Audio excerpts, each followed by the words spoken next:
రాజకీయ చరిత్రలోనే 150 అడుగుల కటౌట్ ఏదైతే తెలుగుదేశం పార్టీ వ్యవస్థాపక అధ్యక్షులు అన్న నందమూరి తారక రామారావు గారు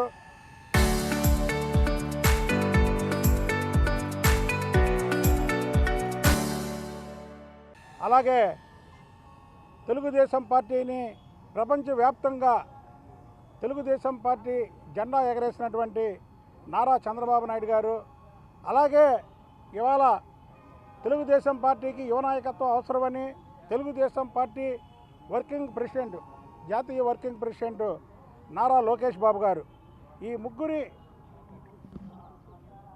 రూపంలో ఉన్నటువంటి 150 అడుగుల కటౌట్ భారీ వ్యయంతో మరి ఇక్కడ కృష్ణానది తీరాన ప్రజలకు ఎవరికి ఇబ్బంది లేకుండా ఇసుక దెబ్బల్లో నిర్మించడం జరిగింది. ఇది తొలి మహానాడు ఏదైతే జూమ్లో ప్రపంచవ్యాప్తంగా తెలుగుదేశం పార్టీ నాయకులు కార్యకర్తలు పాల్గొనే తొలి మహానాడు. ఒక మహానాడు ఒక చోట జరిగిన దానికంటే ఎక్కువ మంది ఈ మహానాడులో పాల్గొంటారు, లక్షలాది మంది. కాబట్టి ఈ మహానాడిని జయప్రదం చేయడానికి విజయవాడలో ఏదైతే ఎన్టీఆర్ గారి జన్మస్థలం అయినటువంటి ఉమ్మడి కృష్ణా జిల్లా, అలాగే నారా చంద్రబాబు నాయుడు గారు రాజధానిగా పెట్టినటువంటి అమరావతి పక్కన ఈ 150 అడుగుల కటౌట్ని నిర్మించడం జరిగింది.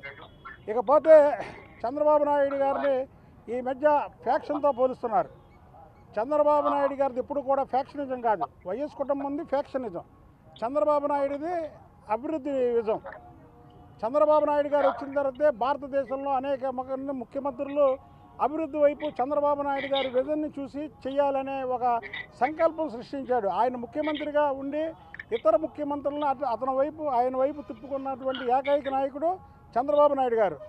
ఆయన పేరు కూడా వాళ్ళ తల్లిదండ్రులు చంద్రుడితో పెట్టారంటే చంద్రుడు ఎంత కాంతినిస్తాడో ప్రపంచవ్యాప్తంగా ఈ చంద్రుడు ఈ రాష్ట్రానికి కాంతులు విరజల్లినందుకే పుట్టినట్టు వాళ్ళ తల్లిదండ్రులు కూడా చంద్రబాబు అనే నామకరణం చేయడం జరిగింది. కాబట్టి అతన్ని ఫ్యాక్షనిజంతో పోల్చకూడదు. నిన్న కరుణాకర్ రెడ్డి అంటాడు, చంద్రబాబు నాయుడు చరిత్ర అంతా చెప్తాను, గుట్టిపుతో ఏమి ఇప్పుతో 4 సార్లు ముఖ్యమంత్రి అయ్యాడనా, లేదా 3 సార్లు ప్రతిపక్ష నాయకుడు అయ్యాడనా, ఎన్డీఏ కన్వీనర్ అయ్యాడన్నా, లేదా ప్రధానమంత్రుల్ని రాష్ట్రపతుల్ని డిసైడ్ చేశాడనా, లేదా ఈ రాష్ట్రాన్ని అభివృద్ధి బాటలో నడిపించాడనా, ఈ రాష్ట్రానికి కంప్యూటర్లో ఇవాళ లక్షలాది మంది యువకులు ఉద్యోగాలు చేస్తున్నారంటే ఆయన తీసుకొచ్చిన విజనన్నా ఏమీ విమర్శిస్తారు. చంద్రబాబు నాయుడు గారిని విమర్శించడానికి ఎవరికి కూడా నిజాలు మాట్లాడే దమ్ము లేదు.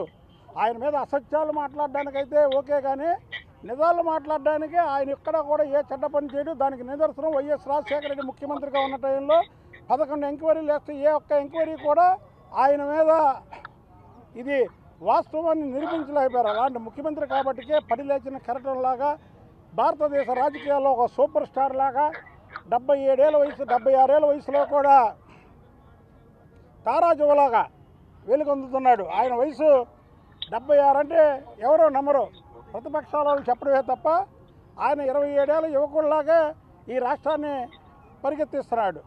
ఆయన కావాలంటే ఎన్నో పదవులు ఆయన దగ్గరికి వచ్చాయి, ఏ పదవి అక్కర్లేదు, నేను ఈ రాష్ట్రానికి సేవ చేస్తాను అని ఈ వయసులో కూడా ఈ రాష్ట్రానికి సేవ చేస్తున్నాడు.